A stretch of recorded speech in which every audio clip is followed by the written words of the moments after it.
It's Wednesday night. It's February 8th, 2023. Paul's laughing at me for some reason. I'm Tater Lee back this week. Co-host Paul Zartman, Austin Shepard did a great job like usual last week. Not too much trash talk, boys. I appreciate that. Well, rabbit holes. That's all I've got to say. There was quite a few rabbit holes, but expect nothing less. I mean, I wasn't going to wear my IU shirt tonight. I had it on. I went with the more appropriate shirt. Yeah. But yeah. I did have it. It was, I got home from work and I put that old IU shirt on. I'm like, this is for Tanner tonight. I was kind of surprised when he came on camera. He didn't have a hat or something. I was expecting something. Oh, man. That's all right. What goes around comes around. So, and you know, we have to play at Purdue at the end of February 1st. 25th, on the 25th. Yeah, so, hey, I've always said playing on the road in the Big Ten is the hardest thing in college sports, whether it's football or basketball. So, yep, you're right. It is. It's that's tough. what makes. Hey, I don't give a what about national championships. I know everybody's going to say blah blah blah, but Big Ten, when it comes to basketball and football, toughest conference in America. I'll fight you to the grave. I know this is not a sports podcast. Why not start this podcast going down a rabbit hole, right? Yeah, this is a new one. I wouldn't expect anything else from you, Shep. I know. We've now done it. We're top in Canada. Now we need to start talking hockey. We'll put you on that, Shep. Hey, until next week. I don't know, what about hockey, but I did have a drink with Marty McSwirly from the 80-some whatever. God, what was it? It was I can't even remember. I've had a couple drinks since then. Marty McSwirly from the Calgary Flames. There you go. Yes, that dude is a legend, and I didn't meet him until last November. He did a little show in this golf tournament thing I was in, had a drink with him. Dude's a legend. Marty McSwirly, my favorite hockey player of all time. Sounds like you need a jersey. Ooh. Dude, I mean, look up the Marty McSwirly clips. Dude's a legend. I'm going to have to do that after this tonight. I'm going to go down a different rabbit hole on YouTube. Okay. Anyways, hey, let's talk about professional wrestling. Let's do it. It was a hell of a show tonight, boys. It was. Yes, it was. I mean, I'm trying to remember the last time Dynamite had a show like this. Speaking of just what happened in the ring. Wow. It's been a while. It's been a while. Because every time I think of matches like this, I go to a pay-per-view. Yeah, everything but one match. One match was a throwaway, which nothing on that. But yeah. Shocked on the finish. The crowd was shocked. Oh, yeah. Hey, this crowd was – here's how I knew they were shocked. This crowd was hot. Yes, they were. Night. It was the first show El Paso's had in 20 years of national professional wrestling. Wow. They were on fire. They were on point. And then the finish happened in the main event. And you could have heard a pin drop. And I'm like, ooh. I wasn't real shocked by the finish because I kind of predicted it a few weeks ago, but I was shocked how it got there. I thought it'd be a little different angle. Man, I feel like they are, and okay, I'm gonna take my AEW hat off and put on my outsider's hat. I feel that they are just shitting on the tag titles, passing around so quick. But yet, the trios titles are all of a sudden the holy grail. Mm-hmm. That's a good point. I'm not just saying because the Target EVPs are holding them. I'm just like, and not just because I'm a Dax Harwood. I was gonna say you listened to the pod today, didn't you? Well, I've listened to a lot of it. It was pretty good. To the end. Pretty good. It's pretty good.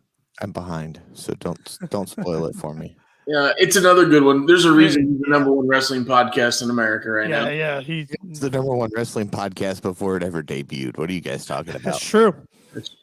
Poor Jim Cornette. You know he's got to be just sour over it. Even though he's a huge FTR fan, one of the only AEW talents he would ever even entertain on his show. And now he's just getting buried. Both of his shows are getting buried by them. Well, he hates Conrad because every podcast Conrad comes out past us his. So well, and let's be honest. Who's the David? What's his name with Dax? I mean, Matt Coon. Matt Coon. Sorry, David Coon. Matt Coon. Not a bad podcaster, but if you could compare him to Brian Last, Brian Last is just up here, and nothing against this guy. I mean, he does well, and Dax does awesome in the show and carries it. He asks the right questions, but as a flow guy, man, I'd rather listen to Brian Last all day long. That's fair. But yeah, those guys are just getting their tail kicked in right now, and I know that's. Hey, they got 2 out of the top 5 wrestling podcasts in America. They're doing okay. But still, it's got to just chap their ass a little bit. Just wait. We're going to pass Cornette one day. Hey, if that happens, then we're talking dollar signs there. Hey, oh, yeah. if we pass Cornette, our language skills will have to be a little bit fine-tuned. Yep.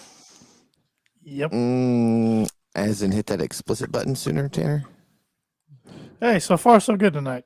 We got a lot of show left though. A lot of rabbit holes go down. Yeah. So. I mean, we're only 7 minutes in here, so. Well, Dynamite tonight kicked off with MJF's 2023 debut, in-ring debut. Yeah. Excuse me, in-ring debut. He got booed out of the building right when his music hit. Then Konosuke Takeshita came out to face him. We knew about this match. It was advertised last week, or it was made official last week on last week's Dynamite. This was a fun opener. I mean, the guys got a lot of time. I think they ended up about 18 minutes, if I remember correctly, back and forth. I thought MJF made Takeshita look like gold. Not that he needs to, because Takeshita's really talented. There's a lot of close falls. In the end, MJF did get the win, though, like we all thought he would. And then after the match, after he gets Takeshita to submit to Soul of the Earth, he hits him with the diamond ring, busts him open, follows it up with a series of punches to the face, and then Bryan Danielson, doing that already. Bryan Danielson hit the ring to chase MJF away.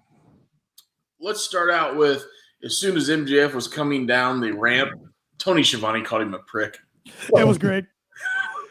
I am so here for Shivani's hatred towards MJF. It gets better and better every week. I thought Shivani and Taz during this match was money. Oh, absolutely. Those two work very well together. Yeah. The more, I remember Taz on WWE commentary. It might have been WF back in the day. And then he went to TNA, whatever it was, Impact. And I'm like, he was just okay. But I don't know, the last 3 months, I think Taz is really just fit in his own, and he is so entertaining. He like Paul said, he works awesome with Tony Schiavone. And dumbass, take off the mask. You're doing better, but take off the mask. Other than that, I thought those two guys were awesome during this match, just like Takeshita and MJF. Yeah, this match was fun. One reason Taz is. Go ahead. No, go ahead, Paul. I'm sorry. Okay. One reason Taz is doing better now, don't you, Shep? He's not reading off of the paper. I mean, seriously, if you think about it, they have said time and time again that the majority of what they're allowed to say is on a script in front of them, and you don't have that in AEW. Well, that and you don't have a elderly man roided out in your ear. Yeah. Was that too much? Nope. 100% honest truth. 100% honest truth. Pat McAfee's back, just so you know. He'll be joining you during commentary tonight. As you've already announced, he's joining you during commentary. You know what, though? The way they did the Pat, I know. Hey, let's get off this. I think we talked about it last week. We did. The way they did the Pat McAfee thing was a freaking $1,000,000. That was good. I mean, that was a genuine reaction from Cole and Graves. Graves went over the top like he normally does, but Yeah. that What do you rather was good stuff. Awesome. That was good stuff. I don't. Hey, and again, Pat McAfee could be doing this because of the paycheck, but I don't think Pat McAfee's going down there going, look, Triple, I'm gonna shoot off the hip because that's what I do best. I'm an entertainer. I'm a stand-up comedian. I'm a sports entertainer because I talk about sports and I entertain people. He's a true sports entertainer outside the ring. Trips, you can maybe give me a little pointers in the ear, but I'm shooting off the old Pat McAfee hip because I'm Pat McAfee. They kind of let Pat do whatever he wants, and it works out pretty well. I mean, you kind of have to. Yeah. But back to the opening match tonight on Dynamite. AEW. Yeah, we're getting back on track at least for a little bit. 11 minutes in, and we're finally starting match 1. I love how Takeshita tonight did the paid honor to Eddie Guerrero. I thought that was really cool. And he hit the frog splash. I thought he was going to miss. That was a big frog splash. Yeah, it was. Oh, yeah. He's a big boy. He is. I bet you, like I saw him in South Bend at Warrior Wrestling. I bet you that dude's every bit of 6'2", 6'3", and he's solid. 26, 27 years old, I think they said he was tonight. Bright future. Yeah. Obviously, we haven't heard him on a mic yet, so I don't know about his English. Yeah. But we can work on that. Yep. Mm-hmm. You can learn that in a couple years. I mean, get him a mouthpiece and call it a day. Well, there's a guy I'm gonna bring up, and Paul's gonna look at me like I'm an idiot, but Tanner's gonna understand. In the golf world, John Rahm. Yep. Guy came and played golf in the States in college and listened to rap music to learn English. Mm-hmm. Now he speaks darn near perfect English 5 years later. Yep. So there's no right way to learn. I mean, you just learn however you can. Yep. So I'm still learning, and I've been here for 35 years. What are you talking about? Well, I mean, we weren't going to say that, but I will. But no, Takeshi's got a bright future. You can tell Tony thinks a lot of him. I mean, he's put him in some high caliber matches, including tonight against the world champ. I just hope they keep pushing him. I want to see him on the Revolution card. Maybe he's in that, assuming they're going to do that brass ring match again that they usually do at Revolution. Sure maybe he'll be in that. I don't know. That was my one big complaint about tonight's show. We still only have one official match for Revolution. You have one, right? One. And that's less the than main a event. month away. That was my one frustration tonight. I wanted to get some more. I mean, we kind of can guess where some directions are headed, but I was hoping to have a few more listed after tonight. That's typical TK, though. It is. It's just one of my frustrations, though. And I think we've all been venting about that, like storyline. Just lay it out, but. Mm-hmm. Yeah, like you said, there's 5 or 6 good storylines going on that you know where they're going to go eventually. Right, so. right. And you have that's what, March 5th, right? Yes. Yep. Sunday, March 5th. At the end of March, you have an ROH pay-per-view, correct? Yes. Yep. So, yep. they're gonna start planning that obviously this Friday with Mark Briscoe. So. Right. Oh yeah. Right. Well, I think they've already. I don't know. I'll keep my comment there. I think I know the direction they want to do with Claudio's defense, but I'm not 100% sure. After I said that, I'm like, I'll keep my comment to myself. For maybe next week. Maybe next week. Maybe I'll have a better clue after Rampage Friday. Yeah. Well, let's just talk about it. You thinking Mark's going after that? No, I think Hangman. Hangman never won the ROH title. He's never won it. Correct. Yeah. And you could intertwine that with Moxley. I mean, Claudio and Hangman kind of got into it a little bit after the match last week. A little bit. He and Mox. I don't know. Maybe that's. I mean, because if you have to have Hangman win it, then don't you? So maybe they don't want to take it off Claudio that fast. Well, yeah, because especially because they said ROH is going to stay on ROH and AEW is going to stay on Yeah, that's AEW true, going but forward once the TV deal's I finalized. feel like you got to do something to sell some buys though, because that's Mania weekend. It is. Yeah. Square Circle Expo's April 8th, just in Mhm. case you're wanting to go. I saw that on Facebook. Yeah. So Meet MJF. No, it flipped off. no. I don't like that guy. I might hate MJF more than I hate Sammy Guevara right now. And that's hard to believe. Yeah. That's how good of a heel MJF has become. He was something tonight. Tonight was MJF's show. Dude, if he does not get fined, let me rephrase this. If AEW doesn't get fined by TBS by MJF's promo, then then welcome to the Attitude Era, boys. they have a lot more, how would you say, rope to stretch than I really thought they would. Yeah. I know they let the shit bombs go every once in a while. But Obviously we said prick. I'm not trying to get the explicit going on here, Tanner. yeah, you're good. You're It's good. getting close. Toeing in line. But the actions, the hand actions and mouth actions by MJF in that promo. It's gonna be a lot of little kids asking their parents what that means. That's what I was thinking right when I saw that. I'm like, Yeah. I mean, this is that point that USA would have called Vince and said, hey, you got to tell those guys to quit doing that until after 10 p.m. or until after 9 at least. This was before 9 p.m. Yeah, Yeah. I know. I popped and laughed, but I couldn't believe what I I did saw. too. That's what I. Yeah. Yeah. So, Yeah, we'll get to that. We'll get to that. Sorry. Getting ahead. I forgot about this. We saw a video package right after the opening match. Saw Samoa Joe talking about everything being right in the world now. He's TNT champion again, and he sends a warning to Wardlow how he took his title and his scalp. So yeah. You're coming for my title, and you're going to take my title, but I'm going to take everything from you. Yeah, Wardlow's going to win that title back. Well, Joe kind of just gave it away right there with that one line. You're going to take my title, but I'm going to take everything from you. He didn't say you may take. He said you're going to take. That and Shep opened the show kind of saying his complaints about the tag team titles, and I get that. I'm that way with the TNT title. Yeah, that thing changes hands more than the WCW heavyweight title did in the year 2000.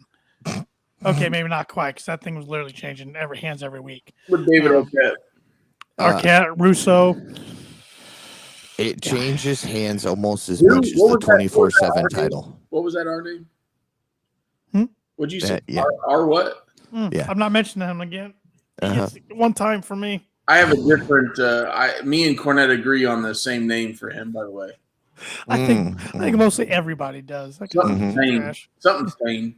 He's a piece of trash. You can ad-lib the what goes in front of Stain, but yeah, he's trash, and so is Disco Inferno, and that's the only time I'm going to say that guy's name too. He doesn't deserve any notoriety. We then got the only women's match of the night. I'm not used to the women's being on the second on the card. Yeah, I know. It took me like main event to realize where it was exactly. Jamie Hayter this was an eliminator match against the Bunny. I liked how Hayter today on Twitter had the gif of Elmer Fudd.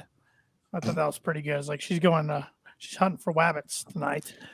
Shh, be very, very quiet.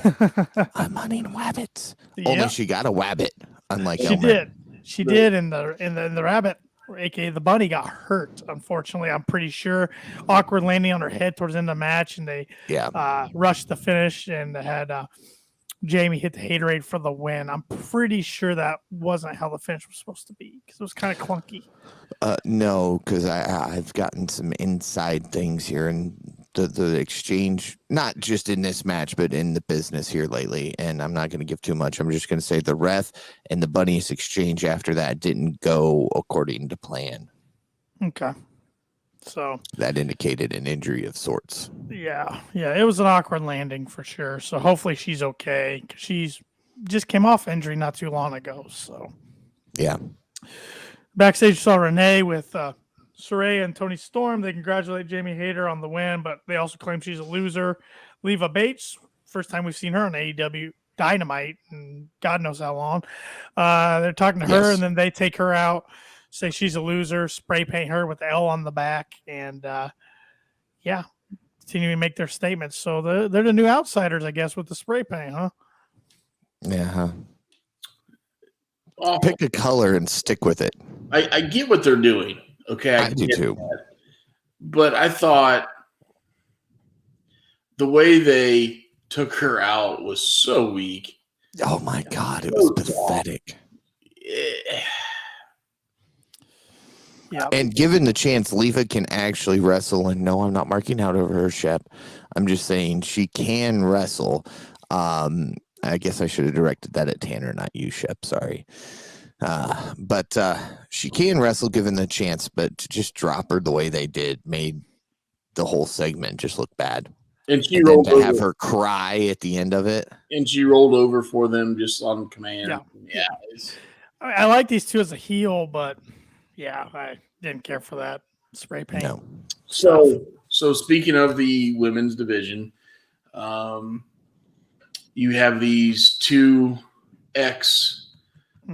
corporate America wrestlers coming in, Mm-hmm. and Tony Storm and Saraya, and there's two other corporate, wrestlers available. One of them this week dropped her Twitter handle, Instagram handle, dropped the WWE out of it, and that is Miss Fatu Trinity. And obviously her best friend is Miss Monet. So I know Miss Monet has a little New Japan business coming up, but do you get a faction of an outsider company coming into AEW? Do they eventually copy that and pull that off? I think it would be perfect for all women's blood and guts. Yeah. So here's my question. Do you incorporate Renee into this somehow? As like they refuse to talk to any other backstage person apart from Renee? You could do that. Mm-hmm. You could make her involved, make her uncomfortable. Where she doesn't understand it, and then she gets it at the end. Obviously, she's not getting involved in the match, but yeah, you could incorporate that to get it where, like, look, we're only going to do a backstage interview if it's Renee. We're not going to talk to anybody else. We're not going to talk to Chavez. We're not going to talk to Shivani. Marvez. Sorry, his name's Marvez. We're not going to talk to him. We're not going to talk to Shivani. We're only going to talk to Renee. Or that other girl that has been doing some stuff backstage whose name I don't know. Yep, her too. Lexi Neer. Yeah, her. That's Diamond Dallas Page's daughter. And she's the fiance of Big BL. Had to. Sorry. I don't like her. Knew that was coming. I don't like her at all. So now her segment makes more sense. Thanks for that, Tanner. You're welcome. I hope she gets shit on a lot. Not literally, but you know what I mean. Well, we're up to 3 now. Sorry. I'm just, to let fire away because it's.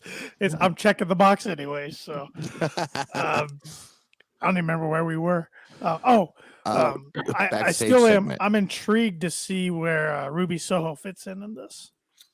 We're gonna make Ruby take sides, Mm-hmm. and I know Ruby's a face right now, but I think she goes. Yeah, I do too. I think Ruby can work heel. Oh, she did, for a while in WWE. She can. Yep. I think and she'll have to turn on. She'll have to turn on Britt or somebody that we all like and do that. So yeah. But you got to be careful because you're gonna have. I don't think you can have more than 4 or 5. You get over 5 and it's like, oh yeah, we go 5-on-5 blood and cuts. People get lost, Mm-hmm. JS stays at 5. You get over 5 and you're gonna start going the old NWO days with Wolfpack and this guy, and blah blah. Yeah. It wasn't NWA WCW. team and B team, and It wasn't WCW at the end. It was NWO part 1, 2, 3, and 4. oh yeah, And the Blue World Order. and the LWO. Yeah. But yeah, because I'm trying to think Blood and Guts. I know that's like June-ish, May, June. I'm thinking they either do women's or they could do the Elite against somebody, presuming Cole and Hangman somehow get back into the Elite. Well, we can have 2 matches. We can have a men's and a women's match. That'd be cool too. Yeah. That'd be cool We can too. do that.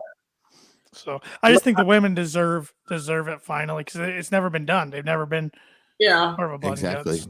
and I'm not a copycat just because NXT does one, You're right. But hey, we can do it on AEW. Mm-hmm. It'll work. I would love, and I didn't get to talk to you guys about this last week because I wasn't on, but I'd love AEW to do their version of a. Yes, I was. I wish AEW would do a version of the Royal Rumble, like do it like in the summer or something, and call it something different. But I think How could you do that? How could you do that where WWE doesn't? I know, right? Where if you have 30 guys, 20 guys, 40 guys, but they come in every 90 seconds, they're going to say, "Hey, you're." I know. I mean, I guess they could try to copy what WCW did with the World War match, but with multiple rings. But I don't know. That got cluttered. So If you do multiple rings, you got to have 60 guys. yeah, and that's what WCW did. Now you could do. And AEW has a big enough roster, and they can pull from other rosters, as we can see. You could put 2 rings and have 2 entrances from each side, Mm-hmm. and then every 90 seconds you could have 60 guys. So you could have a guy come down each ramp every 90 seconds. Mm-hmm. And a 60 guy battle royal. Mm-hmm. Okay, so here's and to go off that, you don't connect the rings. You keep them separated enough to where everybody can fly over everybody, and you could get a Kofi who gets eliminated from one and manages to never touch the floor and jump into the other ring, but far enough apart that nobody's going to get hurt. And then instead of declaring a winner, the final 2 people in each ring then have a one-on-one match at another point in time, later that night or whatever. Because I know they do the battle royale for the diamond ring. They do that, but that's like what, 10 guys, 15 guys. Yeah. I don't know. I just enjoy the Rumble so much. I'm surprised no other promotion has ever tried to put their twist on it. Yeah, the Royals are as close as you get. Yeah. So and the only reason I think of it, there's a music festival down in Florida. I think what is it, Tortuga or something? Where they're on the beach and they have a stage at each end of the stage, right? So an act plays at one stage, the act's done, they go to the other stage. So you can have an arena big enough where you have 2 entrances back to back with the rings in the middle. And yeah, you could do it. Yeah. Tony Khan could maybe take a loan out and afford 2 entrances, I think. Well, Jaguar Stadium is big enough. Yes. So, okay, here we go. Okay, good. That's another good. I was thinking of this the other day. Obviously, WWE runs the WrestleMania and football stadiums, right? Right. Yeah. How long is it before Tony Khan runs a stadium show? Yeah, a year ago I would have said it maybe this year, but I see maybe 2024. Now, and the only reason I'm asking this, and I love this on a fan aspect, like tonight, that El Paso arena is a very intimate arena. Right. Oh, yeah. Intimate arena. It's smaller, just kind of like what we saw at the Pepsi Arena in Indianapolis. They'll run the United Center and they'll do this, they'll do that, but the majority of their arenas are what would you say, a 5,000 to 8,000 person arena? Yeah. They haven't ran the Fort Wayne Coliseum yet, which I think is about a 12 to 13,000 person arena. It might be about 10, but it's a little bigger than they usually run. Which the Fort Wayne Coliseum for years has been very, very loyal to WWE. And WWE's coming back in April. So that's my guess why we haven't seen AEW tiptoe that. So, but maybe we use the new house shows that AEW is going to be running to see about trying to fill in some of these bigger arenas. Try it at a house show so then it's not on television if nobody shows up.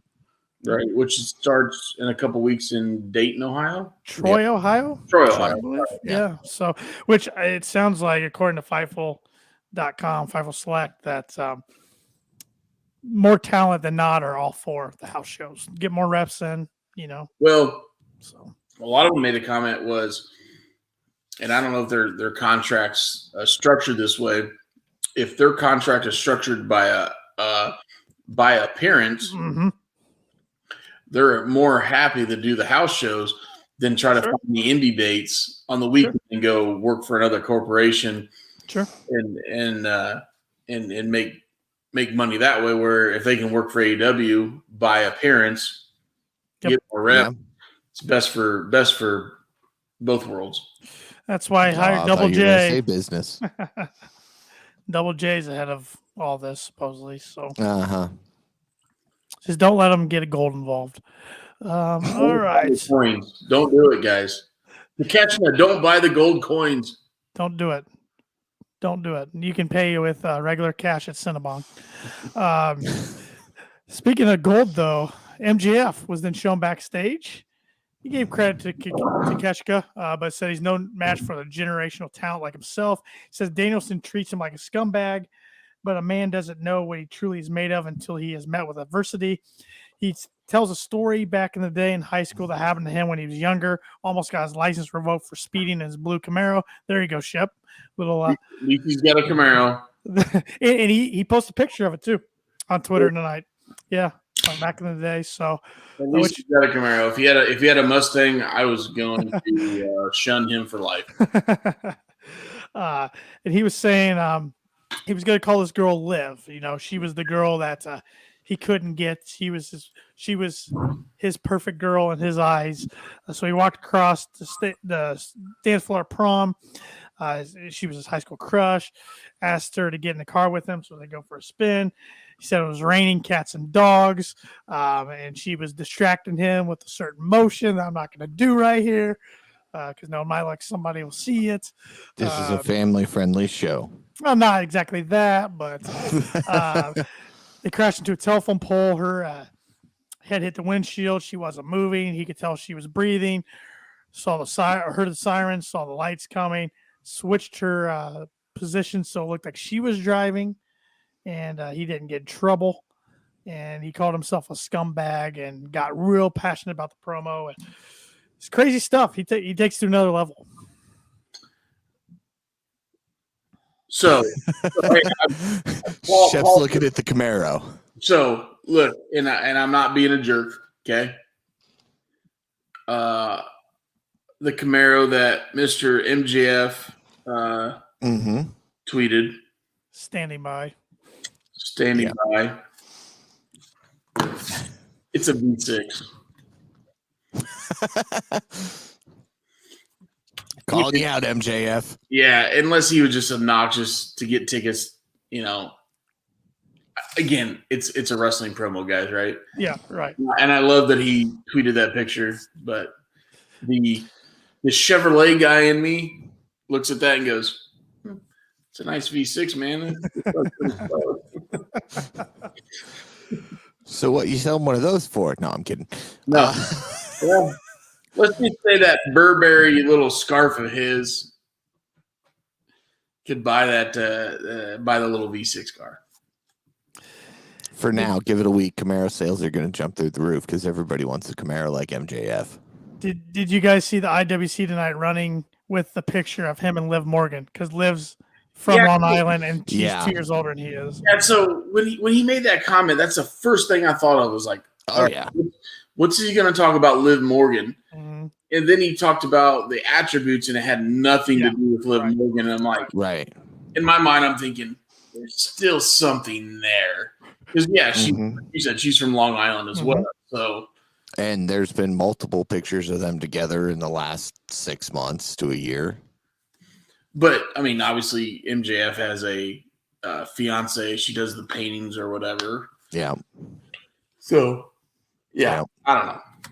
That's the first thing I thought it was Liv Morgan because. Oh, I think everybody thought that. Yeah. Yep. And in MJF, I also popped somebody's tweet because somebody asked, so did the girl die? And somebody said he called her live, not die at the start. So I'm like, yeah, that's pretty good. It's like a little dark there, but pretty good. So, but yeah, MJF, man, he's so easy to hate, but God, he's good. He's so good. Mm-hmm.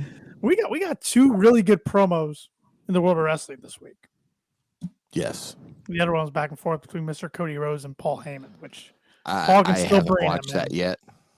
You're missing out. I'll get there. It's been a busy week. It was. I watched it live. Me too. And it was a 9.1 out of 10. It was really. And my scale is usually really, really harsh. But Paul's so damn good. Yes. He's so damn good about just bringing you in about real life. And he talks about Cody's dad. That guy. He talks about this. And then all of a sudden, Cody talks about we were broke. And you promised my dad money. We all know Paul is famous for not paying people, right? Mm-hmm. Bouncing checks. And you promised my dad all this money. And you brought him in there. He did the job with Steve Corino, and you paid him. And we were whole again. And it was like, whoa. Yeah. Paul paid somebody? Paul was tearing up. I mean, it was. Yeah, just like, holy shnikes, man. Okay. Good job, Cody. Good job, Paul. And they both played off of it so well. Yep. I mean, Paul Heyman could go down as the best promo / manager in history. Yeah. Yeah. Even let's just throw ECW out of it, okay? Because his ECW storylines were so real. That's what drew people to ECW was real life stuff, right? But just throw ECW out of there. Just look at the work he's done in WWE after ECW. Mm-hmm. And tell me a guy that was a better manager / promo that just brought you in. There's nobody. Mm-hmm. No. Yeah. And guess what? I was a huge Jim Cornette fan back in the day, and I think he's great. But I don't think he holds a candlestick to Paul Heyman. No, Paul's the best on the microphone. Just yes. Absolutely. But I know a guy who references him a lot for learning to cut better promos. Yeah. Well, Paul, you're going to go check that out tonight. It's worth I will, as soon as we're done here in, an hour. Well, Ricky Starks had the gauntlet. He had to go through the JS gauntlet to get to Chris Jericho tonight if he wanted a rematch. Got through cool hand-to-hand pretty quickly. Got through Matt Menard extremely quickly. So then we weren't sure if he was going to face Daniel Garcia or Sammy Guevara. Ended up he faced Daniel Garcia. They had a good little back and forth match until Starks got close to the barricade, and a masked man with a Scissor Me Daddy shirt hits him with the elbow. I'm like, oh, know who that is. Yep. Garcia gets him in the ring, gets 1, 2, 3, and the masked man is Chris Jericho. Not the first time we've seen him in a mask. Jerichohausen. Oh, sorry. So, that was a painted mask. So I was talking about All In. Yes. Saw him in the mask. The Rainmaker was painted. I liked how this match started. I liked how Garcia came down and Guevara kind of interrupted, took the spotlight from him. I did not like all of a sudden Garcia's dressing like Jericho with his ring gear, the tights with the high. Those are from Sammy. I know. I mean, I think Garcia, if he's gonna former pure champion or whatever they call him, go back to the tights, the high socks, the low hooker boots, like that was his, no knee pads, like that was his look. And tonight he looked like a flipping goofball. Mm-hmm. And I put flipping so you didn't have to hit the button. Yep. Well, the button's already hit, so go for it. Oh, okay. Anyways. It will be hit. But I don't know. Yeah, I dislike, like, obviously he's doing his job because I dislike him. I think Sammy Guevara is as annoying as piss. So super cool guy in person though.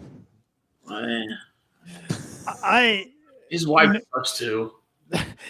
Jericho was my wrestler of the year for 2022, but his feuds just last so long. We know we're going to get him and Starks a Revolution, which I'm fine with, but I'm just tired of the JAS stuff. It's over for me. The only thing that makes me laugh anymore in JS is Daddy Magic and the purple hat. I know Hager's pops me more than anybody in the group, and I'm like, the fact that I'm saying that tells you what I think. But there's too many of them. There's too many of them too with Anna Jay and Tay Conte, and there's just too many involved. So, if we leave those two out of it, it's fine. Right. Well, backstage we got Billy Gunn and the Acclaimed. He said he was staying in the back and got to let them handle their business. And I'm thinking, that's a lie, Billy. You're going to get involved. The way they also set this up, that would have been a segment that you normally would have saw right before the match. Right. So I was like, oh, okay, here comes the tag match. Right. I was wrong. We then got Bryan Danielson's last step before solidifying the Iron Man match at Revolution against MJF. He had to go against Roosh, who got paid very handsomely by MJF last week. And Danielson had to make it to the ring first. MJF came out again, tried to get Aubrey Edwards to count to 10. Takeshita broke down the door while fought off Preston Vance and what's his face, Jose. Danielson broke down the door. Danielson broke it down. Okay, yes. But Takeshita fought them often, and Danielson correct sprinted the ring. But MJF called Aubrey Edwards a horse. 2. Brought up something about Glue Factory. He was on one tonight. 3. Hey, you're counting to Shivani's speed that he wanted you to count. But this match, guys, this was one of the best matches I've ever seen on Dynamite. This was a fantastic match. Danielson is with his past history of concussions. I'm putting him in the Darby Allin category right now. I said the same thing to my fiance tonight. She was watching this match with me. She was actually pretty entertained by this match, and I said I still feel uncomfortable watching Bryan Danielson matches like this, just given his history. Yeah, flying around, hitting the barricades. Well, what about the straight headbutts? Yeah, he is so lucky he didn't go like half an inch more to his left when he jumped through those ropes, because that would have ended very badly. But he got busted open tonight. His chest looked like roast beef. Roosh, who needs Andrade? Roosh proved he can carry that group tonight. I agree. Roosh doesn't need anybody. Roosh is not the greatest on the mic. No. Doesn't have the greatest. No. And I don't, let me rephrase this. He doesn't have the greatest English. True. I'm sure the guy can talk. Unfortunately, you got jackalopes like you, me, and Paul that probably don't understand a lot of Spanish on PBS television. I was not good at Spanish class, so no. No. I took Spanish for 2 years. It was Spanish 1, and I failed both times. I had similar story, so. Yeah, I mean, I'll admit it. I was asked to leave Spanish after my first semester. I think I made it through freshman year, and then first semester sophomore, I'm like, this isn't for me. Yeah. Yeah, I took 2 semesters freshman year of Spanish 1 and like 3 weeks of Spanish 2 my sophomore year, and was like, yeah no. But he was good tonight. This was a fun match. I mean, I feel like when I was watching this match, I'm thinking, are these guys working in Japan right now? Mm-hmm. I mean, it was It was stiff. It was stiff, and Danielson was beat up. His chest, his neck. Obviously, he got color on his forehead. I felt like Roosh sweated a ton. So when Danielson started chopping the heck out of him, it kind of blanched off of him a little bit. It didn't freeze him. He didn't have the redness that Spokane, Washington Danielson did, or wherever. Where's he from? Washington? Tacoma, Spokane. I'm not sure where he's from. Tacoma, whatever. He's so pale, though. He's so pale. And then Roosh, he's got a tan on him, but I felt like Danielson's chops were not effective at all tonight. I think commentary even kind of said that he just is absorbing the hits. Sure. Yeah. But that was commentary, not me. That was because the guy that wears a mask on live television said that. But it was a good match. Of course, Danielson got the win with the psycho knee. After the match, MJF hobbles down in the ring, drops Danielson with the dynamite ring shot, and then hammers down more punches on him, locks in salt of the earth, and a bunch of security guards had to come out and why didn't Takeshita come down and help? Like, I don't understand. That's what I was wondering too. I was wondering that too. My thing is, if we're gonna have security guards who are that buff looking, try to pull things off of MJF and Danielson, don't zoom the camera in to the point that you can tell they're not even holding on to him and they're not even pulling. Yeah. So two things. Let's go back to the to Kaneshna spot. Did you see him hand Rinsberg something in his hand? You see him hand that off? I was looking for him to blade himself, but no, I didn't see him hand it off. But he did, and he handed something off to Rinsberg, Bryce. I thought the camera was in the wrong spot, obviously. And before that spot, before they went home, when MJF hit the ropes and the 2 count, the camera came in and you could hear MJF tell him what to do. Yeah. Mm-hmm. And so those were the 2 spots that stood out. And then I thought we would see him save Danielson. And I figured, so we're February, what day are we? February 9th, right? 8th. So we got a month till March 5th, right? Yep. So at some point in time, do we get a Danielson Takeshita tag match versus MJF and Roosh, right? We got to get that, right? I bet we don't see him in the ring till Revolution. Yeah. I like the way you think. I wish they would do that. It would add, yeah. Maybe give those guys a week off to heal, right? Yeah. Mm-hmm. But that'd be a hell of a main event on a Dynamite, right? That's free television, guys. Well, they got to keep building it because I thought we were going to get a few more legs of the Danielson, have to prove it. And they said tonight was the last straw. So, well, they said February 8th he'd become #1 contender. You're right. It is the last straw. I mean, what he's done over the last 4 weeks. Yeah.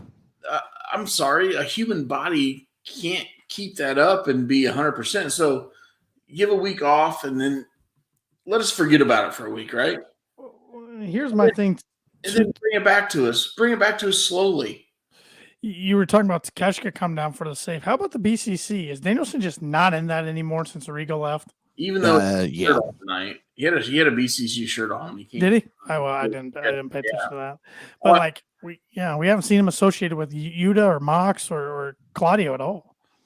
And they didn't come down and save him to begin with anyway, even before Regal left. Right. And although I see Claudio and Yuta are on freaking Dark all the time. But So it's Turbo. Yes. Turbo. Now we just need the dad Dan. Dan the dad. Give him time. Give him time. That dude's a legend. Give him time. He'll come back close to Indiana again, and he'll be available to do something, and he'll get all elite after that, just like Turbo. Turbo's. I mean, he's over. Last time I knew, Turbo was driving down his IROC Camaro listening to Twisted Sister. Youngest guys in the game. They call themselves. after this match, we saw Murr and Q from Practical Jokers shown backstage promoting their new season. They stole Floyd, Chris Jericho's bat, and they said, tune in tomorrow night to see how Chris Jericho's going to deal with this. So there we go. Well, they said if he wants to deal with it, and then like 30 seconds later, Excalibur says he'll be on Practical Jokers to deal with the fact that they stole his bat. Right. So, yeah, for people that think Dynamite's going to go to a different channel or network for when the rights fees or whatever deal comes up, no, they're getting way too much out of it right now. Yeah. We then got the match going into tonight. The match I was looking most forward to because this is kind of my type of wrestling I like. I like the flippity flop, as Braun Strowman would call it. We got the Elite against Top Flight and AR Fox for the Trios Championship match. And I kind of felt bad for them because I'm like, they got to follow up that Danielson Roos match. But this match was pretty damn good too. And I thought AR Fox stole the show in this match. I All right. disagree with that. Yeah. Not my. I know it's not your. It's not my cup of tea, but I was thoroughly entertained. Shep likes the big guys. No, not necessarily. Sam Sink's his best friend. Paul's just trying to get me fired up. He is. He's digging it in. There was a point in the middle of the match towards the end where all 6 guys were hitting moves. Yeah. And you had a referee just standing in the corner. It's Knox. What do you expect? Oh, God. Skeletor, I just don't like you. I don't like you. Give me a pair of pants that fits. Ever since you brought that to my attention, Indy, every time he's on TV, I just look at his pants. I can't. It's terrible. Before long, I think we're going to have some KOP pants on KOP shop, Kicking Out shop. Forgot the website for a minute. Did you just send it to Knox's house? Yeah, just somebody can buy pants for Knox and send it to him. That would be rep KOP in the ring. But you were saying what was that? You were talking about the spot where they're all in the ring together. Yeah, like we had all 6 guys in the ring, and they're all doing, I wouldn't call them finishing moves, but they're doing high spots on each other, and it was entertaining. Don't be wrong. I'm sure a live crowd just was like, "Whoa, whoa, whoa!" But again, it wasn't a true wrestling match. Yeah. Again, I didn't hate this match at all, but I didn't love it. I didn't love it like the first match at all. Or I didn't love it like the Danielson match and Roos match. I didn't hate it. I just didn't like it. Yeah. I mean, that's fair. That's fair. I was really impressed by AR Fox because I knew what the others could do. I agree. But he held his own. And if I don't know how old Omega is, but I think AR Fox is older than anybody in that ring. Yeah, which Callis kept calling him a kid. I'm like, he's not a kid. He trained Austin Theory. No. He's not a kid, Callis.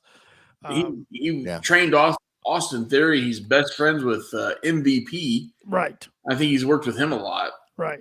But there was that sequence. He did that dive over the ropes into the group, went on the other side over the ropes, went to he just kept going back and forth, and then he hit Omega with the moonsault. I'm like, Jesus. Yeah. But yeah. Well, see, here's the thing. Callis is one of those guys that likes to call anybody younger than him a kid. So you're right. I mean, they could be like 3 months apart in age, and Callis is going to call him a kid. You're right.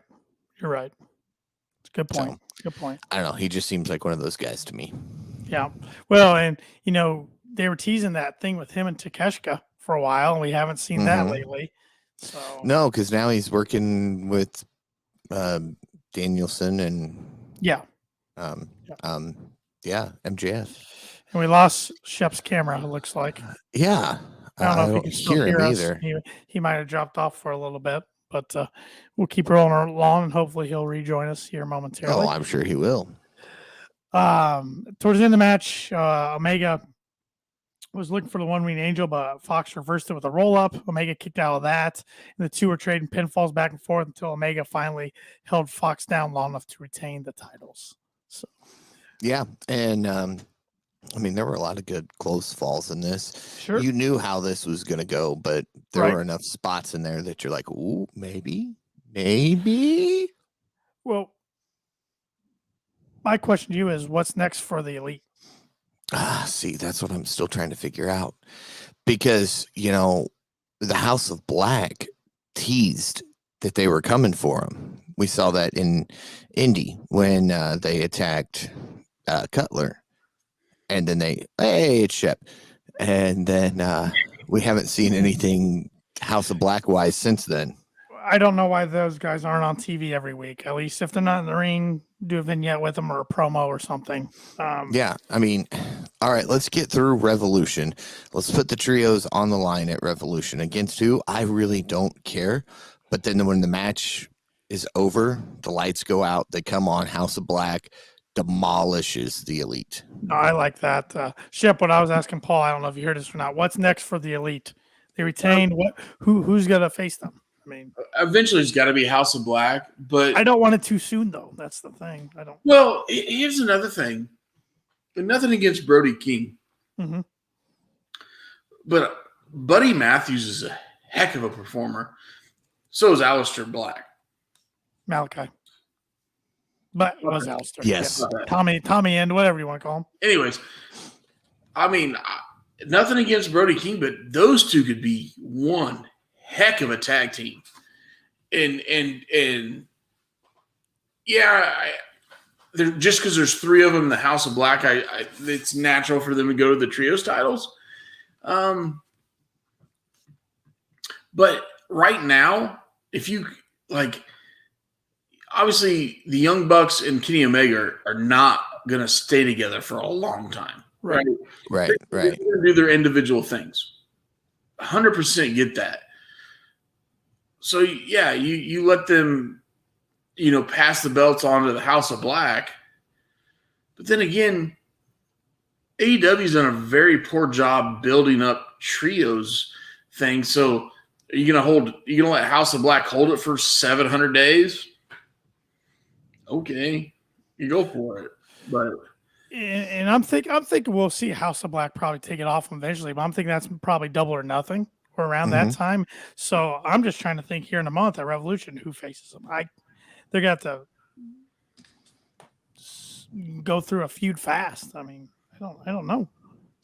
I mean, And maybe it's something you don't even build a feud. Maybe you say we'll accept any challenge, and It's somebody gonna be the answers firm, isn't it? no. If we're not going to get House of Factory. Black Revolution, no. I can see New Japan sitting over a trios. I hadn't thought of that. The wingmen. Nah, give me Jesus. what's Osprey in with the other guys, the Empire or something. United Empire. United Empire. Give me United Empire. That'd be awesome. Yeah, That'd be awesome. Give me those guys. Well, Osprey did just say he wants to grow it. Yeah. Well, no, and you have the history between Osprey and Omega with Kenny's got his title. the New Japan USA title. So yeah, give me that before we drop the belts to House of Black. Yeah. That's my one title feud right now. I'm like, I don't know who they face. Or do you have them go over House of Black in March, and then is it May or June? We have the Forbidden Door. Well, that'll be June. Will that be May or June? June, because Double or Nothing's May. Yeah. So I mean, you have them hold it through two pay-per-views, and then I just hate. I feel like this is their second chance with the House of Black, and they can't screw it up this time because they screwed it up the first time, and they, some of them wanted out of the company. So I don't know. The crowd wants to like them.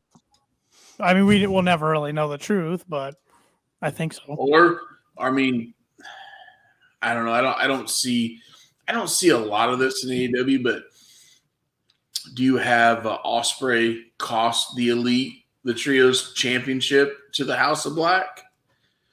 I don't want to weaken the House of Black at all, but you have Ospreay come back and get his revenge on Kenny, cost him the Trios title, and then you have the Elite versus United Empire moving forward. Interesting thought. Yeah, I hadn't thought of New Japan at all until you brought it up. Or, maybe we don't even see House of Black get in the Trios picture at all. Kind of like Shep said, you put Brody in singles competition, and then you have Buddy and Black as a tag team. Or you could even could pay off the feud with Eddie Kingston and have Malachi and Eddie one-on-one at Revolution. Yeah. Eddie was stirring some stuff on social media. Oh, he's not an MJF fan. Isn't he? Yeah, he was funny, though. He's like, I'm going to get emailed by the office about the pillar, and then like 30 minutes later, yep, see, I told you talk about the pillar. I love that he put the HR lady for All Elite. He named her. Her name. Yep. Her name is. He's like, I'm going to get a call from her. Yep. You can't say this about our world champion. I'm going to say it. Like, I don't care. He doesn't care. He doesn't care. And part of me is thinking he's setting us up for an MJF feud this year. But. Yeah, I could see that. And no offense to Eddie. Yeah. I don't know if his style and MJF mesh for a pay-per-view. A Dynamite, absolutely. But yeah, at some point, MJF's going to need a filler. So, and I don't know if you called a Paul Heyman on the AEW side, it had to be Eddie. Mm-hmm. Those two guys just shoot from the hip. Eddie a little bit more crazier than Paul, because Paul protects the business. Eddie just don't give a you know what, and he's going to say what he wants. So, True. And there's probably a reason that Eddie took so long to get on national television, and it's because of his attitude. But yep. Well, here's something interesting. He was in Impact. Yes, he was. But not in a group. No, but what's funny is I watched it was between last episode and this episode of KOP. I watched the group he was with debut, and they listed off the two other individuals, and they said, and he's with some random guy, and I'm like, well, it's Eddie Kingston. That was the Latin American exchange, right? Yeah, he was with. No, it was with. Well, he was eventually. Well, yeah, but he was out there with the cowboy. Can't think of his name now. The internet's gonna hate me for that. James Storm. Yeah, he worked with James Storm. I do believe that's who it was. Now I'm gonna have to go look for it. Thanks. I got nothing on this, so you're educating me here. Well, the original James Storm tag team was him and Bobby Roode, right? Yeah, that was Beer Money. That was Beer Money. That was way back in the good old TNA days. That was after Bobby Roode had a stint with Team Canada with Petey Williams and Scott D'Amore and all those guys. Petey Williams was awesome, by the way. He's backstage at WWE. But his Canadian Destroyer, he was original Canadian Destroyer. That move, that was awesome. Eric Young, remember Eric Young? Yeah, the Eric Young days back early though. He was entertaining. Yes, he was. What? TNA had it rock and rolling for a couple of years, and then Dixie screwed it all up. Hogan and Bischoff, and yeah, it all started when Jarrett was banging Angle's wife. It's true. It's damn true. It all went downhill from there. Is that PG? Oh, good Lord. Hey, truth bomb. All right, Paul, you're looking stuff up. Yes, I am. I'm still trying to find that video. Right. I'll move on to the main event while you are doing your research. Our main event tonight was the Acclaim defending their tag team titles against the Guns, Gun Club, the Ass Boys, whatever you want to call them. pretty good match here, back and forth. Crowd's real into it and rooting for the Acclaimed, of course. Max has some good raps tonight. At one point in the match, the ref got elbowed. I guess you're going to call it, way out of the ring from the middle That of was the a ring. hell of a bump. So, and then Austin's going to go for the belts. Billy comes down. So I'm thinking, here we go. Billy's going to interfere. He's going to help the Guns win. But actually, he stands up for the Acclaimed. Colton then hits their dad, Billy, with the belts. The Acclaimed gets the advantage. He gets the ref awake. But then Colton clears out Caster from the ring, hits Bowens with the belt. Then Austin gets the 1, 2, 3 roll up, and new tag team champions, the Guns. Death Crew Council. That's what it was. Sorry. First I'm hearing of this. I'm getting educated tonight. So Eddie Kingston and James Storm were in a faction together. Yes, James Storm, Brahm, and Kingston. Total nonstop. Who was the second one? Brahm. B-R-A-M. Yeah, Brahm was engaged to Charlotte Flair, and then there was a domestic dispute between the two, and that's why Brahm and her never got married. Then Andrade swooped in. And then, well, there were some guys before that. But hey, is it sad? The only reason I know of Brahm, and I didn't watch him in TNA or Impact or whatever, the only reason I know of him is because I know Charlotte Flair was maybe engaged, but there was encounters with her and Brahm. Yeah, that's the only reason I know about him. And then he showed up in NWA of late. I can't think it's Thomas Lattimore, right? I'm gonna look this guy up. Isn't Brahm Thomas Lattimore in NWA? Oh yeah, he is Tom Lattimore. Yeah. Yeah. There you go. Yep. Yeah. So Eddie Kingston, Brahm, and Storm, like Death Crew Council. I mean, you must have had a pile of shit in the corner and said, let's throw it together and come on. Yeah. Those three could not be more opposite than peanut butter and spaghetti on a Wednesday night. Yeah, I like both of those, but don't throw them together. Hey, somebody's out there saying, why are these guys dogging on the fact that I eat my spaghetti with peanut butter? I don't. But yeah, go look up Death Crew Council sometime. You gotta watch the video because the commentary makes it when they take off their masks. They're like, "Oh, it's James Storms, it's Brahm, and some other guy." It's priceless. But the Guns. The Guns. Guns, tag team champs. You know, I don't like it. Hidden drop. I don't like it. I think it's too soon to take the belts off the Acclaimed. They're so freaking over. Well, they had it since All Out or the Grand Slam, which was in September. Yeah, I think it popped up 20 weeks that they've had it. So that's about normal, it seems like, for AEW to have somebody hold the. Actually, that's about the maximum they'll have them hold the tag titles. But I think it's a placeholder for a turning FTR. Because the last time we saw FTR, well, we didn't even see him on TV. The Guns held a funeral for them. Yeah, but Dax came out and said they asked that their contract ends in April, and he asked if they could stay off TV until April. Right, which is fine.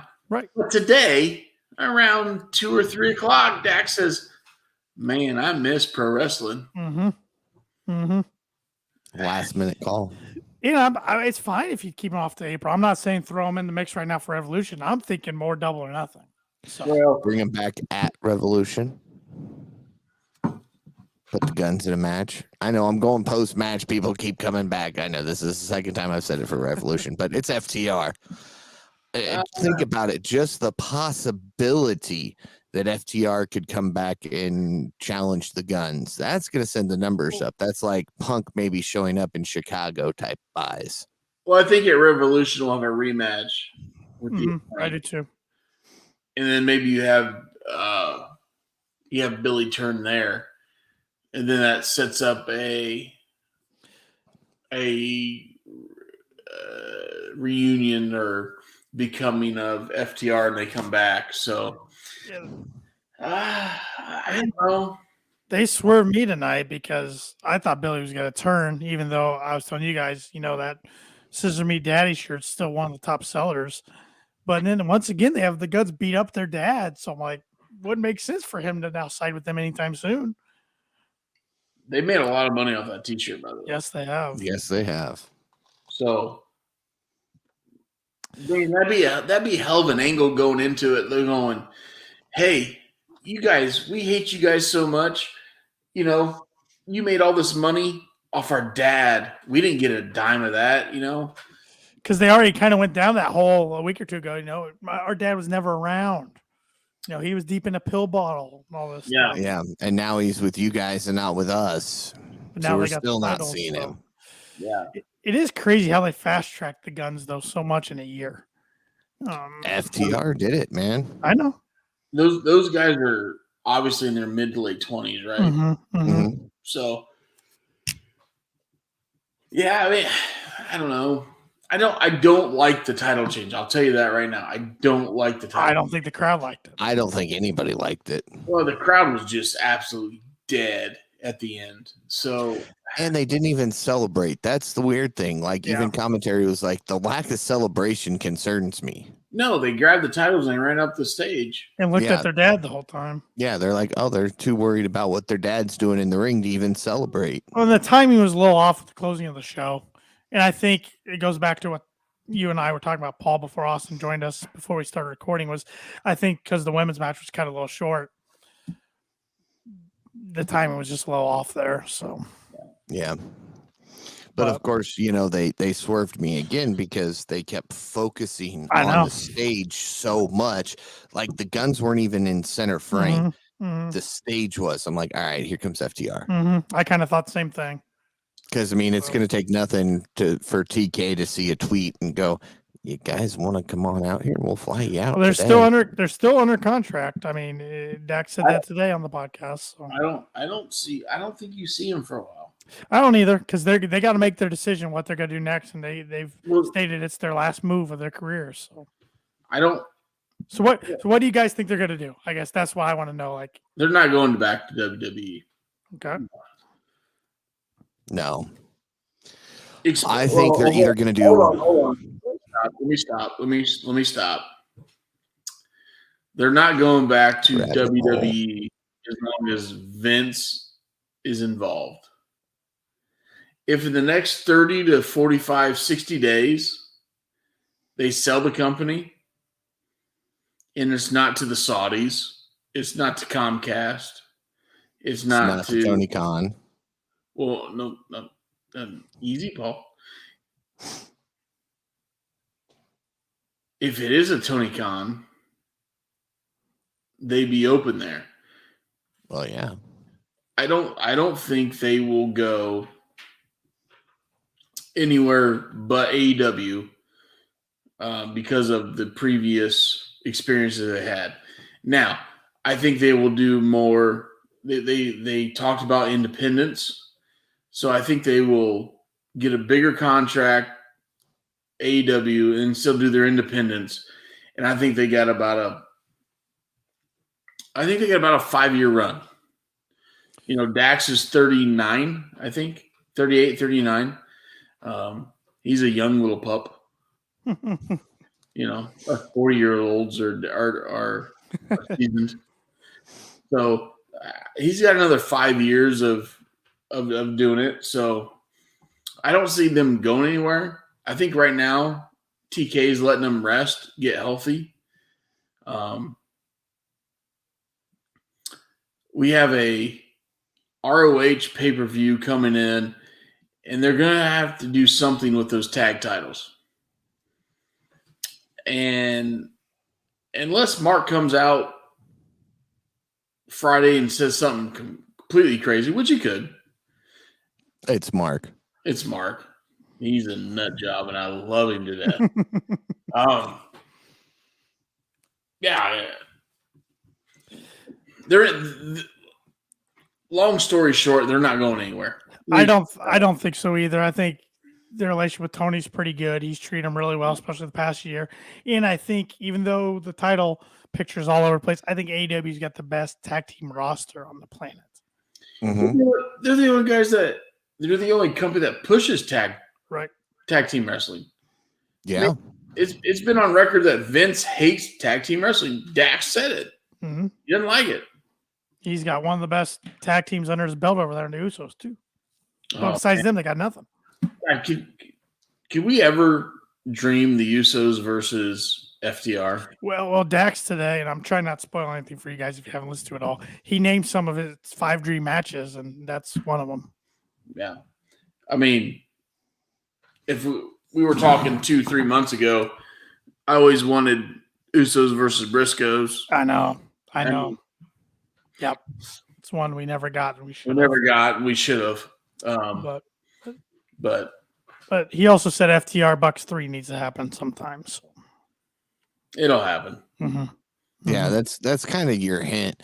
I mean, he's gone on record saying, they'll talk about where they're going and they won't make any decisions.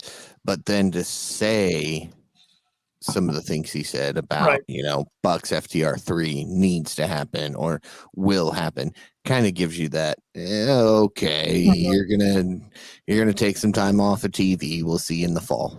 He's saying today he's been off a month now, and he says like the first time he's had a month off in like a decade. He was pumped about it. Mm-hmm. Mm-hmm.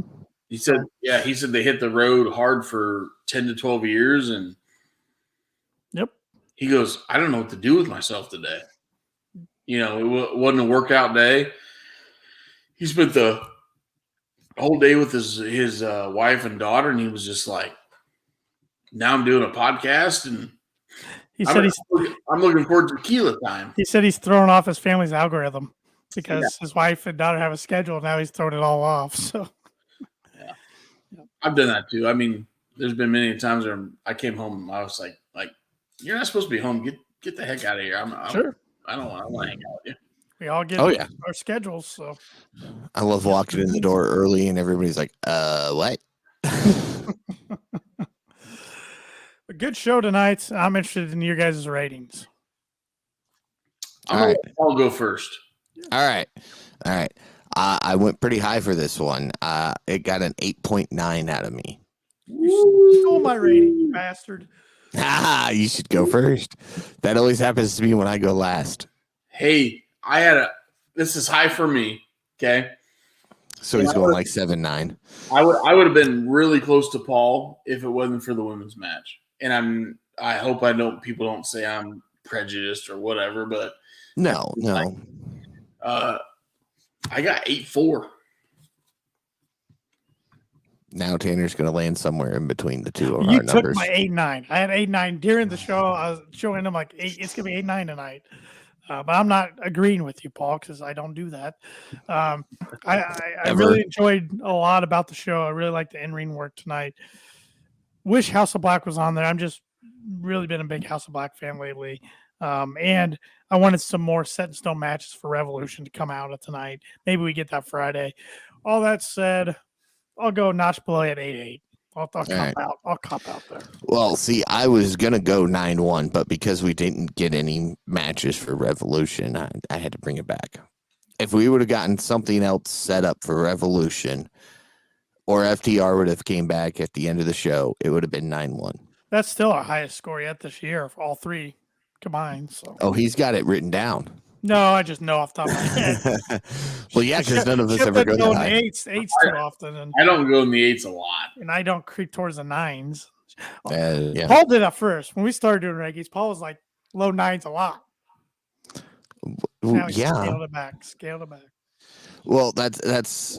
I think Shep and I kind of talked about this last week. I think it was maybe. I don't know. It was somewhere. When KOP first started, I mean, we were just so excited to have something else to watch that wasn't Stanford everything was high Right. for us then. And then we kind of started coming to and realizing, all right, here's where it really is. And The honeymoon phase. Yeah, Yes. it was over. Fades away. Yep. Well, Paul, when we started this in 2021, it was still the Daily Place era was still going on, but we were starting to get Forbidden Door, and they were starting to do the Impact stuff with Omega. We got Kenta came in. I mean, we were starting to get some other people showing up, so we were pumped because we thought the Impact thing was going to be huge. It really didn't turn out to be. yeah. Not to interrupt you, Tanner. Yep. I know we're coming to WrestleMania weekend, but there's a huge New Japan talent that's a free agent that has signed a bunch of matches in America for WrestleMania weekend. That's Ibushi. Yep. I mean, he's working with Speedball, Mike Bailey. Speedball's working with everybody that weekend. Speedball's working with was it Ospreay? Ospreay, then Ibushi, and then Viking. Then Viking the next day. Yeah. Viking's a nut. I watched him in South Bend. He jumped off the brick, whatever. I don't even know what you call that thing. Scaffolding, I guess. Sure. Yeah. But I think we see Ibushi eventually, not full time in AEW, but they'll get him there. Yeah, thank you. Paper appearance. Yeah, he's got to show up at some point. But Too much of a story there with Kenny. They gotta get the Golden Lovers reunion. Is it Golden Lovers? Was it the Golden Lovers or Golden Blondes? Golden Lovers. Okay. Yeah. Mm-hmm. Yep. So too much history there. So they gotta get that because then you even had Ibushi and the Bucks were a trios team for a little bit. Yeah. Yeah. So, yeah. WrestleMania weekend with all the independent stuff going on, and AEW letting some talent work that weekend. Obviously, I mean Moxley back in GCW with Bloodsport. And then you got ROH that Friday night. I didn't think we'd see Moxley in GCW for a long time. I didn't either. So, but it's crazy weekend there. Wrestling, a lot to watch. All right, wrestler of the night. Shep goes first. I go second. Paul goes last. Oh, you bastard! I am so torn. There's a lot to pick from tonight. I am so darn torn, but I'm gonna go with my gut, and it's MJF. It was kind of his show tonight. Not only because of his match, but the promo put the cherry on the top. Dynamite was MJF tonight. It wasn't AEW. It was MJF Dynamite. Mm-hmm. Yeah, and I love Takeshita. I love Danielson. I loved Roosh tonight, but those guys didn't have a promo like MJF. You're right. Yeah, I hate to be the first guy that just picks the obvious one, right? Yeah, but I got to. All right. Well, I normally like to go with the main eventers, but I'm not going with the Guns tonight because they won dirty. No. I'm not doing that. I'm gonna go Roosh in losing effort, but man, he was something tonight. Like I've watched him before, of course, but he was in another level tonight.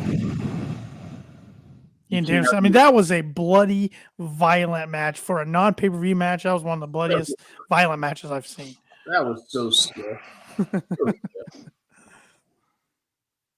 There's only two guys you can pick, Paul. Oh, yeah? There's only two guys you can pick. Yeah, I love how you're both staring at me, and I'm probably not going to pick either one of them just to throw both of you off. Absolute Ricky Starks. That did throw me off. One of them, I was not one of the two. Yeah, see? No, I mean, good showing. 3 matches. One of them I don't think we can count as a match, but he never seems to have a bad night. I mean, he's got a bright future ahead of him. There was a sign that was in the crowd tonight, absolute future champion, and he is. So, I mean, I got it. I know he lost because Jericho hit the Judas effect, which we all knew he was going to do. But, yeah, I'm going to go with Starks. I thought his boy Andretti would come out for the save. I know I keep calling out people for not coming out and saving their buddies, but Yeah, that wasn't a spot for Andretti.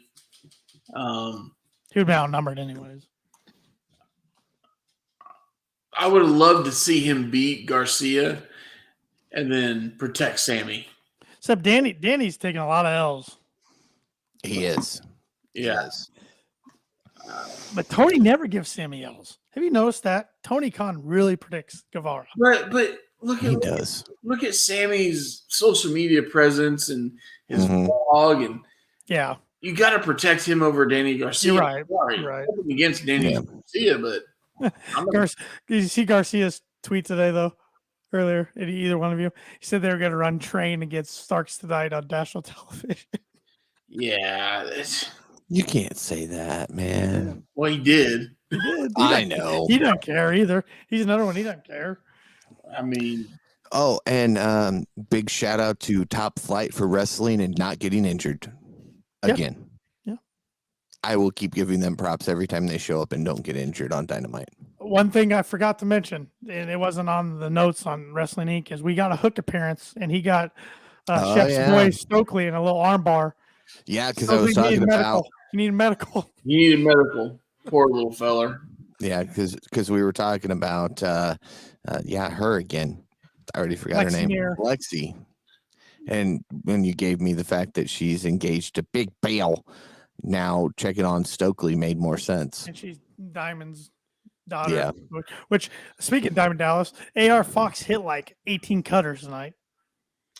Everybody hits cutters now. You know, here's the thing. I like Diamond. I like his Bang. I like his yoga. documentaries. They're very entertaining. He does well. I know he means well with, going after Jake the Snake, and he had one for Scott Hall. Razor Ramon. Scott Hall. Bob But- Bagwell's latest, I think. Yeah. That guy. You gave him the green light and he won't drop it. Nope. I'm trying to be respectful. His mom called Jim Ross and said, "You're treating my boy bad." But anyways, my boy's sick today. He can't come to TV tapings. Judy Bagwell on a pole match. Yeah, well, you can stay up there. And, Forklift, whatever the hell she was at. Russo. We got the name again. But I will, if all of a sudden DDP says Big Bill can be my son-in-law, I'm gonna lose a shit ton of respect. Like no way, dude. Big Bill. Stop. It's just Only way he can do it is if he says fine, but has to give him a cutter first. You know And what? he has to survive all the classes of DDP yoga, and he's got to do it in under a week. Big Bill can't do no yoga. What? 7'2". My thing is like Morrissey literally said at the table, was getting pitched names. He thought Big Bill was the perfect name. And he agreed to it. Yeah, like Big Cass was fine. Even Morrissey, that's better than Big Bill. Think Lexi helped come up with that name? I don't know. I'll let you all just take that however Yeah, you want. I know exactly what you're talking about, man. I'm over. Just Yeah. get him off my television. Yep. Firm wasn't on tonight, so we were good there. And I'm okay with it. Give it time. It's going to be Big Bill and Satnam Singh one-on-one. Loser leaves their height behind. But if it's on Dynamite, I will fast forward and let you guys recover it later on in the night. I'm not watching. I'm telling you right now, I'm not watching it. I don't want to see that match. I mean, I don't think anybody wants to see that match. Satnam Singh's the next great Khali, right? No, he really is. Oh, When it wait. comes to Vince would want to see that match. I mean, if Satnam Singh all of a sudden starts making out with Beth Phoenix, I quit. I'm just laughing about Rick Ali because SRS was talking one time. He said one of his favorite stories he ever heard was Greg Khali in a Battle Royal was trying to see how far he could throw guys. He started throwing Bill. Like, Yeah, like she just started cussing to see how far he could throw guys. It was like a competition for him, and like guys were like getting hurt because he was just chucking guy. He didn't understand. Oh god. So I've got the perfect match. Satnam Singh, Big Bill, Pujami prison match. I've seen a Punjabi prison match live. It's awful. Yeah. Undertaker, Big Show, Great Hey. American Bash, 06. Terrible. As long as it's in Indianapolis, Terrible. we're all right. Terrible. I couldn't drink yet. I was way too young. I needed beer for that. It was awful. I couldn't see. I was so pissed. Like I finally seen Undertaker and I can't see in the ring because this stupid bamboo structure. Yeah. That whole pay-per-view sucked. You got me fired up now. Yeah. Damn it. Well, I failed to Elevated get you- enzymes. I failed to get Shep fired up tonight to get him to drop the bomb that you said he could because you gave him the green light. But hey, I got Tanner fired up, so I'll take it. I'm 50-50. It's supposed to be Bobby Lashley against Finley for the U.S. title. He gets elevated in liver enzymes. So then I get William Regal against Finley, and the crowd chants boring the whole match. And then it's supposed to be Mark Henry versus Batista. Batista's come back from injury. Mark Henry tears his ACL that week at SmackDown. So Rabbit hole. yeah, I'm still pissed about it. Back in 06, I was pissed off. Went from supposed to be a great pay-per-view to like a C-. C- is generous. I did see a bra and panties match. Yeah. Okay. I was And what? at your age, I was- you were. 06, I was 14. I just graduated high school. 06, I was I was going into high school. fuck. Sorry. There it is. Yes. Took an hour 30, but we 06, I was like 23 or 4. So screw you guys. Yeah. Oh, that was perfect. Tanner's 15 years old watching the bras and panties, man. hell yeah. And you're in your 20s, probably 24. enjoying it. Actually, 24. I think I got engaged for the first time. That was a dumbass mistake, but yeah. Chances are you probably were watching the pay-per-view, but you were so many drinks Oh, deep no, by that no. point, you don't remember it. Actually, yeah. I remember watching the pay-per-view. I did, absolutely. I wanted to go to it. I never forget. It was in, Banker's Life, Mhm. Mm-hmm. Seco Fieldhouse, or whatever it was back then. Yep. And I was all about it.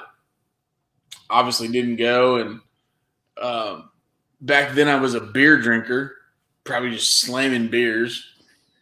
Probably. I don't drink beer anymore. Beer's not fun. Beer's not good for you. Makes you look all swollen Mm-hmm. in your face. But We don't need help with that, Shep. no, we don't. Yeah. No, I remember watching it. Didn't realize a 14-year-old Tanner was in the crowd back then. Of course, I probably didn't know Tanner back I didn't know Tanner existed back then. So Get on Peacock. Go to Batista's match, and he is on the turnbuckle closest to the hard cam. When he gets up, poses, pause, you'll see me right in the background. that's a lot of work. I know, but I am right in the background.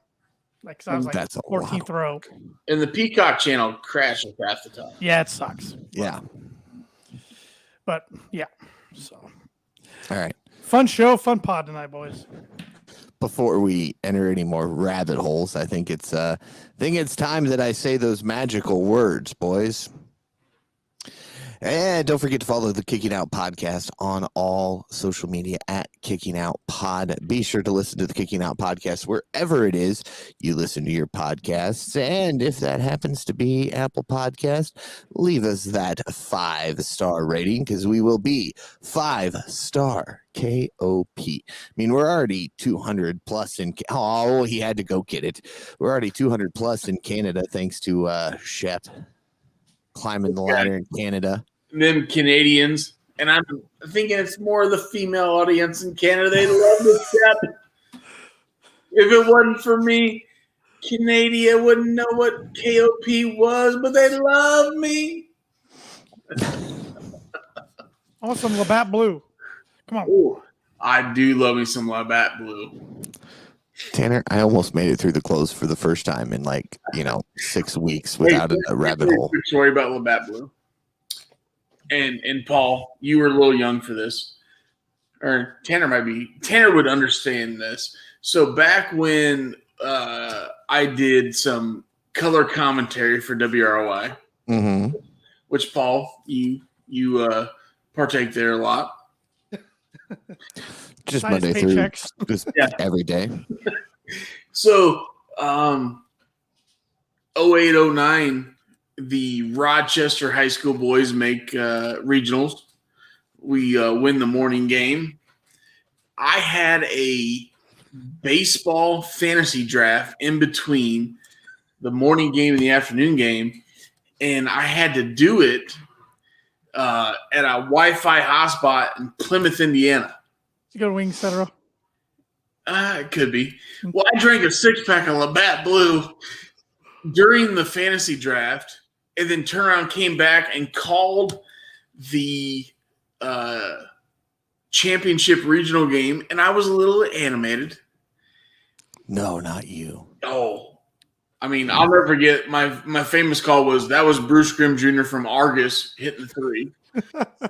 But I had about 6 Labatt Blues in me, and I called one of the best games of my life, and it was a great night. So, Labatt Blue, if you want to sponsor the podcast, I like to drink Labatt Blue on top of the tequila and the vodka too. If Labatt will sponsor the podcast, I'll drink 6 during the first podcast that they're sponsoring. Oh, Labatt Blue, I will drink. We'll go down some big rabbit holes. that'll be like a 4-hour podcast. We better not do it on a Wednesday night because, all of us have to work on Thursday mornings. I will do it on Wednesday. I'm not scared. I can wake up right here and walk over right here Yeah. to the desk and work. So. Shep makes his own hours. You do whatever you want. I got to be in there at 6 a.m. All right. I'm still one. Keep pressing those dials I'm right still here. Kettle Paul, to do this, but if Kettle doesn't want to sponsor Labatt Blue, I'll take your sponsorship, dog. If you are interested in sponsoring the Kicking Out podcast, hey, just follow Tanner on social media at TannerLee92. He'll hook you up with all the details. He's got all the information on how to do it. Yeah, he's going to click. Here's the thing. We don't even have to mention his predictions because he won't be on the show when we make predictions. I'm sending them in. So it could come down to you and I could just forget to mention them. I'm sending them in. Don't worry. I'm giving you guys a chance by going on vacation for 2 weeks. He's going on vacation. He's getting married. He's doing all this yada, yada, yada stuff.